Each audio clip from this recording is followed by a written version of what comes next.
بسم اللہ الرحمن الرحیم۔ میں چیلنج کرتا ہوں آپ سب کو چیلنج کرتا ہوں، چند ایک ہوں گے جو پاس ہو جائیں گے، ورنہ کسی اچھے قاری صاحب کو جا کے اپنی نماز سنا دو ذرا ایک دفعہ۔ آپ کہتے ہیں نا ہم نمازی ہمیں آتا ہے سب کچھ، ایک دفعہ سنائیں کسی قاری صاحب، اچھے قاری صاحب۔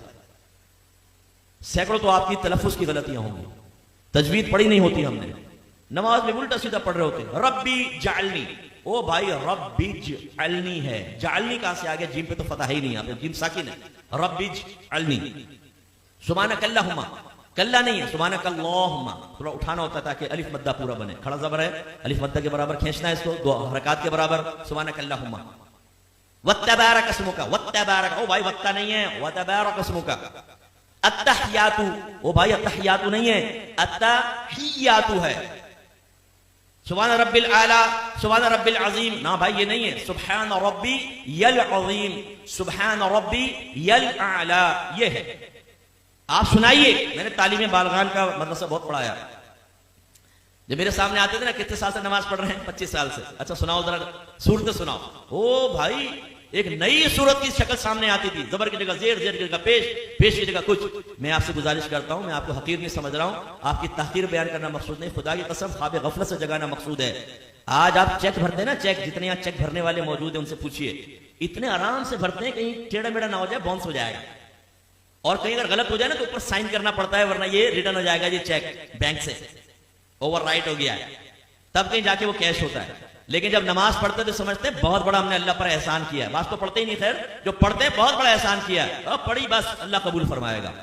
حالانکہ نبی کریم صلی اللہ علیہ وسلم فرماتے ہیں کہ بندہ بعض اوقات 60 برس تک نماز پڑھتا ہے، لیکن اس کی ایک بھی نماز اللہ تعالیٰ کی بارگاہ میں قبول نہیں ہوتی، کیونکہ رکوع صحیح کرتا ہے تو سجدہ غلط کر دیتا ہے، سجدہ صحیح کرتا ہے تو رکوع غلط کر دیتا ہے۔ ایک روایت میں فرمایا بعض نمازی ایسے ہیں کہ مسجد کے دروازے سے باہر نہیں نکلنے پاتے، کہ ان کی نماز پرانے کپڑے کی طرح لپیٹ کے اس کے منہ پہ مار دی جاتی ہے۔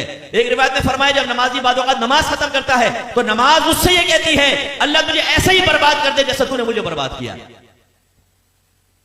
اس میں وہ خاص طور پہ سپرمین نوجوان یہاں بیٹھے ہوئے نا، جب نماز پڑھنے کھڑے ہوتے ہیں، رکوع سجدہ، ایک دم سیدھے کھڑے ہو گئے، رکوع سجدہ، ابھی ہماری الحمد آدھی بھی نہیں ہوتی، 2 رکعتیں ختم کر لیتا، اور جب یہ سلام پھیرا کلٹی باہر۔ او بھائی تو یہ تو ایکسپریس ٹرین بنا ہوا ہے، بلٹ ٹرین، یہ تیرا فائدہ کیا ہوا نماز پڑھنے کا؟ یعنی سر سے بوجھ اتار رہے ہو۔ آپ نے دیکھا جمعے کی نماز کے بعد جیسے ہی امام صاحب سلام پھیرتے ہیں جوتیوں پر رش لگ جاتا ہے، اتنا رش ہو جاتا ہے جیسے باہر 5-5 ہزار کے نوٹ بٹ رہے ہیں، اگر دیر ہوگی تو نکل جائیں گے۔ جوتیاں ڈھونڈنے میں 15 منٹ وہاں لگا دیں گے، مسجد میں نہیں بیٹھیں گے، نہ سنن پڑھیں گے نہ نوافل پڑھیں گے آگے کی، اور باہر نکل کے پھر دوسرے کہتے ہیں ہاں کیا کرنا، چل ڈھابے پہ چائے پیتے۔ ابھی تم اسی لیے باہر نکل کر آئے تھے۔ یہ بھی ضمناً بات آ گئی تو میں آپ کو عرض کر دوں، غور سے کریں، غور سے دیکھیں، اور اپنے بارے میں بھی سوچنا ہوں، آپ بھی سوچیں۔ نبی کریم صلی اللہ علیہ وسلم فرماتے ہیں کہ مسجد کی اور مومن کی مثال ایسی ہے جیسے مچھلی اور دریا، کہ اگر مچھلی کو دریا سے باہر نکالیں تو اس وقت تک چین سے نہیں بیٹھتی جب تک دوبارہ دریا میں نہ آ جائے۔ اور منافق کی اور مسجد کی مثال ایسی ہے جیسے پرندہ اور پنجرا، کہ اگر پرندے کو پنجرے میں بند کر دیں تو پھڑپھڑاتا رہتا ہے کہ دروازہ کھلے اور میں اڑ جاؤں، اور جیسے کھولتے ہیں اڑ جاتا ہے۔ اپنے بارے میں ہم سب کو غور کرنا چاہیے، ہم میں مومنانہ صفت ہے یا منافقانہ صفت ہے؟ امام صاحب سلام پھیرتے ہیں، دعا بھی نہیں مانگتے، یہ بس امام صاحب نے سلام پھیرا فوراً اٹھ کے باہر، جوتی لے کے باہر، کرنا کیا ہے؟ دوستوں کے ساتھ بیٹھ کے گندی لڑکیوں کی باتیں کرنی۔ حالانکہ نبی کریم صلی اللہ علیہ وسلم نے فرمایا کہ جب کوئی نماز پڑھ کے اپنی جگہ بیٹھا رہے اور جان بوجھ کے اپنا وضو نہ توڑے تو فرشتے اس کے لیے دعائے بخشش و مغفرت کرتے رہتے ہیں جب تک کہ وہ اٹھ نہ جائے۔ اس لیے اہل سنت کا یہ ہے نا کہ نماز کے بعد دعا، اس میں بڑی حکمت ہے۔ بعض لوگ جیسے سلام پھیرتے ہیں، آپ دیکھیں بعض مکاتب فکر والے اٹھ کے چلے جاتے ہیں، کہتے ہیں دعا کہاں ثابت ہے؟ او بھائی جب نبی کریم نے دعا کی تلقین فرما دی تو بس یہ جس ٹائم بھی آپ دعا مانگیں گے اسی حکم حدیث پر یا حکم رسول پر عمل کی صورت بنے گی۔